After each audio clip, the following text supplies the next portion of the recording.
ओम शांति। 29/5/2022 की मुरली है। 25 फरवरी 91 की रिवाइज कोर्स है। मुरली का टाइटल है सोच और कर्म में समानता लाना ही परमात्मा प्यार निभाना है। आज बाप दादा अपने सर्व स्वराज्य अधिकारी बच्चों को देख हर्षित हो रहे थे, क्योंकि स्वराज्य अधिकारी वही है जो अनेक जन्म विश्व राज्य अधिकारी है। देखो, हमको ये बात समझनी होगी। स्वराज्य अधिकारी मतलब स्व पर राज्य करते आना चाहिए। हमारी सब कर्मेंद्रियां, स्थूल कर्मेंद्रियां और सूक्ष्म कर्मेंद्रियां हमारा ऑर्डर माने। अगर हम अपने पर राज्य नहीं कर सकते हैं तो हम विश्व पर राज्य भी नहीं कर सकते हैं। तो आज डबल विदेशी बच्चों से बाप दादा स्वराज्य का समाचार पूछ रहे हैं। हर एक राज्य अधिकारी का राज्य अच्छी तरह से चल रहा है? बाबा पूछ रहे, आप अपने को अच्छे से चला रहे हो? नाक, कान, आंखें, मुंह सब आपके ऑर्डर पे चल रहे हैं? आपके राज्य चलाने वाले साथी सहयोगी सदा समय पर यथार्थ रीति सहयोग देते हैं कि बीच बीच में कभी धोखा भी खा देते हैं? जितने भी सहयोगी कर्मचारी है, मतलब आंख, नाक, कान सब, चाहे स्थूल चाहे सूक्ष्म, मन बुद्धि संस्कार भी कभी आपके ऑर्डर में है? सभी आपके ऑर्डर में है। जिसको जिस समय जो ऑर्डर करो उस समय उसी विधि से आपके मददगार बनते हैं। अगर मैं आंखों को ऑर्डर करूं सो जाओ तो वो सोते हैं। अगर मैं मुख को बोलूं कि नई बातें करो तो वो सुनती है। तो देखो, बाबा कहते हैं ऐसे ऑर्डर प्रमाण चलाना होता है। जिसको जिस समय जो ऑर्डर करो उस समय उसी विधि से आपके मददगार बनते हैं। रोज अपनी राज्य दरबार लगाते हो।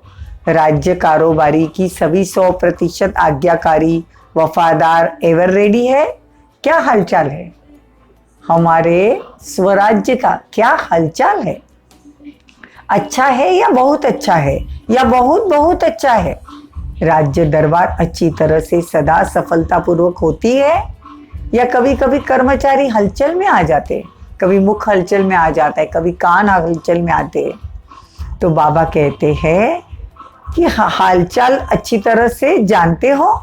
न लॉ है न ऑर्डर है, लेकिन आपकी राज्य दरबार लॉफुल भी है और सदा हाजी हाजी हाजिर है। इस ऑर्डर में चलती है। जितना राज्य अधिकारी शक्तिशाली उतना राज्य सहयोगी कर्मचारी भी स्वतः ही सदा इशारे से चलते हैं। राज्य अधिकारी ने ऑर्डर दिया कि यह नहीं सुनना है और यह नहीं करना है, यह नहीं बोलना है, तो सेकंड में इशारे प्रमाण कार्य करे। आत्मा राजा कर्म इंद्रियों को अगर ऑर्डर करे और वो कर्म इंद्रिया अगर उसका ऑर्डर न माने, मालिक का ऑर्डर अगर नौकर न माने, तो क्या कहेंगे? बाबा कहते हैं अगर अभी आपका नौकर ऑर्डर नहीं मानता है तो आप विश्व को कैसे चला सकते हैं? बाबा कहते हैं मन को ऑर्डर करो कि अभी व्यर्थ नहीं सोचना, तो सेकंड में फुल स्टॉप, 2 सेकंड भी नहीं लगनी चाहिए। इसको कहा जाता है युक्ति युक्त राज्य दरबार। रोज दिन समाप्त होने पर अपने सहयोगी कर्मचारियों को चेक करो। अगर कोई भी कर्म इंद्रियों से व कर्मचारी से बार बार गलती होती है तो गलत कार्य करते करते संस्कार पक्के हो जाएंगे। अगर बार बार हम कोई गलती करते हैं तो वो आदत पड़ जाती है और वो आदत संस्कार का रूप ले लेती है। तो बाबा कहते सतयुग के संस्कार तो अलग है, तो फिर आत्मा में वो संस्कार डालने पड़ेंगे ना। फिर चेंज करने में समय और मेहनत लग जाती है। उसी समय चेक किया और चेंज की शक्ति दी तो सदा के लिए ठीक हो जाएंगे। सिर्फ बार बार चेक करते रहो, ये रॉन्ग है, ये ठीक नहीं है, ऐसा तो नहीं करना चाहिए था, और उसको चेंज करने की युक्ति से नॉलेज की शक्ति नहीं दी तो सिर्फ बार बार चेक करने से परिवर्तन नहीं होगा। तो सदा कर्म इंद्रियों को नॉलेज की शक्ति से चलाओ, चेंज करो। सिर्फ यह नहीं कहो कि सोचा कि यह रॉन्ग है, लेकिन राइट क्या है, इस राइट पर चलने की विधि स्पष्ट हो। अच्छा, तो सफलतापूर्व राज्य अधिकारी की निशानी वो सदा अपने पुरुषार्थ और साथ साथ के संपर्क में आने वाली आत्माएं, वही उसी सफल आत्मा के संतुष्ट होगी। मतलब सफल भी होगी, संतुष्ट होगी। सदा दिल से उस आत्मा के प्रति शुक्रिया निकलता रहेगा। सर्व के दिल से सदा दिल के साज से वाह वाह के गीत बजेंगे। उनको उनके कानों में सर्व द्वारा यह वाह वाह का शुक्रिया का संगीत सुनाई देगा। जो स्वराज्य अधिकारी है तो बाबा कहते हैं उनको वाह वाह का गीत सुनाई देगा। बाबा कहते हैं सदा डबल तख्त नशीन रहना, कभी कभी वाला नहीं, ऐसे सदा दिल तख्त नशीन, विश्व का भी तख्त नशीन होता है। तो चेक करो सारे दिन में डबल तख्त नशीन रहे। अगर तख्त नशीन नहीं तो आपके सहयोगी कर्मचारी भी आपके ऑर्डर पर नहीं चलेंगे। देखो अगर कोई प्राइम मिनिस्टर है और वो चेयर पे है, कुर्सी पे है, उस पोजीशन पे है, तो फिर उसका ऑर्डर माना जाता है। हम भी डबल तख्त नशीन मतलब आत्मा का स्वमान के आसन पर स्थित रहकर, हाँ, तख्त नशीन बनकर, तख्त पर बैठकर बाबा के दिल पर तख्त पर भी बैठना है और अपने तख्त पर भी बैठना है। इसे डबल तख्त नशीन है तो कर्म इंद्रिया हमारी ऑर्डर मानेगी। बाबा कहते हैं कि तुम राजयोगी हो। राजयोगी अर्थात राजा। देखो कितने पद्मा पदम भाग्यवान हो। दुनिया उसमें भी विशेष विदेश हलचल में है। वो वार और हार की दुविधा में है और हार रहा है। कोई वार कर रहा है, कोई हलचल में है। तो बाबा कहते हैं आप कैसी भी परिस्थिति हो, लेकिन आप परमात्मा प्यार के आगे परिस्थितियां कुछ भी नहीं। वो परिस्थिति आपको रोक नहीं सकती। परमात्मा प्यार बुद्धिवान की बुद्धि बन परिस्थिति को श्रेष्ठ स्थिति में बदल देता है। कई सोचते हैं अंत में विमान बंद हो जाएंगे तो फिर हम कैसे जाएंगे। फॉरेनर्स वालों के लिए बाबा कहते हैं कि अगर विमान भी बंद हो जाएंगे अंत में तो हम बाबा के पास कैसे जाएंगे मधुबन। तो परमात्मा प्यार में वो शक्ति है जो किसी की आंखों में ऐसा जादू कर देगी जो वो आपको भेजने के लिए परवश हो जाएंगे। लेकिन सिर्फ प्यार करने वाले नहीं, निभाने वाले बनो। भगवान से प्यार तो सब करते हैं, लेकिन निभाना भी आना चाहिए।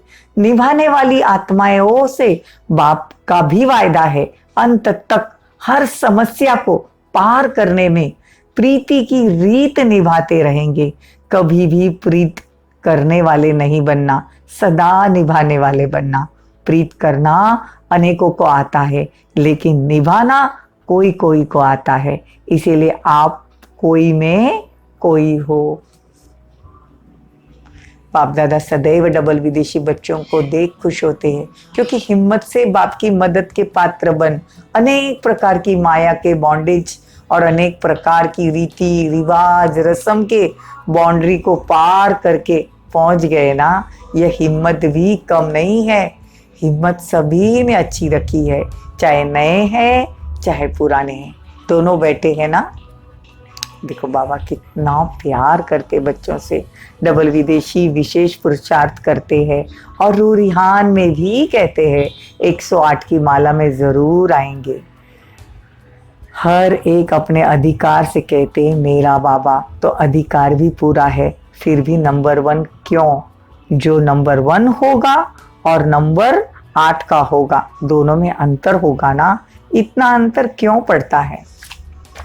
16,000 की तो बात छोड़ो, 108 में भी देखो कहाँ 1 कहाँ 108, तो कितना अंतर हुआ ना। हिम्मत सबके पास हो, लेकिन हिम्मत के रिटर्न में जो बाप और ब्राह्मण का परिवार द्वारा मदद मिलती है, उस मदद को प्राप्त कर कार्य में लगाना और समय पर मदद को यूज करना। पहले भी सुनाया ना कि विधि से सिद्धि प्राप्त होती है, कार्य शक्ति की विधि। देखो बाबा आज विधि बता रहे, एक है बाप के बनने की विधि, दूसरी है बाप से वर्षा प्राप्त करने की विधि, और तीसरी है प्राप्त किए हुए वर्षे को कार्य में लगाने की विधि। कार्य में लगाने की विधि में अंतर हो जाता है। पॉइंट सबके पास है, टॉपिक्स बहुत है, वर्कशॉप कराते हो, लेकिन बाबा कहते एक तो पॉइंट बुद्धि में रखना, यह है एक विधि, और दूसरा है पॉइंट को कार्य में लगाना। पॉइंट रूप में हो और पॉइंट्स भी हो, दोनों का बैलेंस। मैं आत्मा पॉइंट ऑफ एनर्जी हों। आजकल साइंस की शक्ति से, साइंस के साधनों द्वारा कार्य शक्ति कितनी तेज हो गई है, तो आप ब्राह्मण आत्माओं के साइलेंस की शक्ति कितना तीव्र कार्य यथार्थ करना, इसको भी बैलेंस चाहिए। देखो बाबा कहते हैं साइलेंस की शक्ति तीव्र कार्य में यथार्थ सफल कर सकती है। सेकंड में निर्णय हो, सेकंड में कार्य को प्रैक्टिकल में सफल करो, सोचना और करना, इसका भी बैलेंस चाहिए। कई ब्राह्मण आत्माएं सोचती बहुत है, लेकिन करने में समय जितना करने के लिए जितना समय सोचते हैं उतना करते नहीं। कई फिर करने में लग जाते हैं तो सोचते पीछे ये ठीक हुआ या नहीं। क्या करना है, दो सोचना और करना दोनों साथ साथ होना चाहिए। बाबा की अव्यक्त मुरली बड़ी मीठी और प्यारी होती है। बस बाबा ये मुरली आप ऐसी धारण कर दो, इतनी शक्ति दो कि बस सोचा और हुआ। अच्छा, चारों ओर के सर्व राज्य अधिकारी आत्माओं को, सदा डबल तख्त नशीन विशेष आत्माओं को, सदा सोचना और करना दोनों शक्तियों को समान बनाने वाली वरदानी आत्माओं को, सदा परमात्मा प्यार निभाने वाले सच्चे दिल वाले बच्चों को दिलाराम बाप दादा का याद प्यारा और नमस्ते।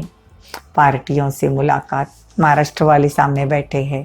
महाराष्ट्र में रहते हुए सच्चे स्वरूप में महान बन गए ना, यह खुशी रहती है। या फिर नामधारी महान हो, महान आत्माएं हैं, लेकिन आप प्रैक्टिकल रूप से महान आत्माएं हो, क्योंकि आपकी स्थिति इतनी ऊंची आसन की है। जब ऊंची स्थिति के आसन पर रहते हो तो माया आ नहीं सकती। वो आपको महान समझकर आपके आगे झुकेगी, वार नहीं करेगी, हार नहीं मानेगी। बाबा कहते भाग्य के आगे त्याग। देखो कितना सहज आसन मिल गया। भाग्य के आगे त्याग क्या किया? कुछ भी नहीं। छोड़ा भी क्या? जेवर पहनना छोड़ा, कपड़े पहनने छोड़े, घर में रहते महान बन गए ना। जितना सोचा नहीं था उतना मिल गया। क्या छोड़ा? खिचड़ी को छोड़ा ना। तो सदा श्रेष्ठ आसन पर स्थित रहने वाली महान आत्माएं हो। जितना सोचा नहीं था उतना अति श्रेष्ठ प्राप्ति के अधिकारी बन गए। इस भाग्य की खुशी है ना? हाँ बाबा, बहुत खुशी है। दुनिया में खुशी नहीं है, सिर्फ काला पैसा है, लेकिन खुशी नहीं है। खुशी के खजाने से सब गरीब और भिखारी है। आप खुशी के खजाने से भरपूर हो। यह खुशी कितना समय चलेगी? सारा कल्प चलती रहेगी। आपके जड़ चित्रों से भी लोगों को खुशी मिलेगी। तो चेक करो इतनी खुशी जमा की है, जिसके पास जितना जमा होता है उतना उसके चेहरे से खुशी का नशा दिखाई देता है। आप नहीं बोलेंगे, आपकी सूरत बोलेगी। कहते ना ब्रह्म कुमारियां सदा खुश रहती है, पता नहीं क्या हुआ इनको, दुख में भी खुशी रहती है। आप बोलो ना बोलो, आपकी सूरत, आपके कर्म बोलते हैं। ब्रह्म कुमार कुमारियों की निशानी है खुश रहना। दुख के दिन अब तुम्हारे खत्म हो गए। इतना खजाना मिला, फिर दुख कहाँ से आएगा? अच्छा, मीठे मीठे